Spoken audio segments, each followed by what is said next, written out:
Grosjean revient sur l'interdiction des bijoux et des piercings. Il estime avoir été protégé par son alliance lors de son terrible accident en 2020.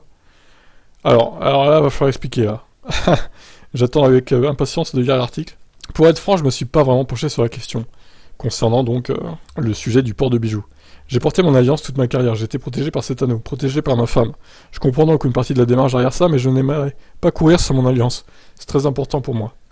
L'ancienne pilote d'Indica de NASCAR, d'Indica Patrick, qui était consultante pour la télé anglaise à Miami, a estimé que cette décision de la FIA n'avait aucun sens. C'est tellement stupide. En quoi est-ce important? J'ai porté des boucles d'oreilles toute ma carrière et personne ne m'a jamais rien dit.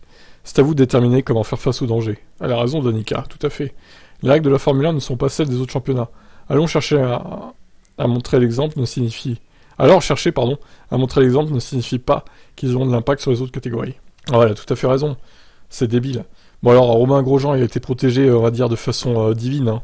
C'est pas physiquement qu'il était protégé par son alliance, évidemment. Ça me paraissait bizarre aussi. C'est de la superstition, ça.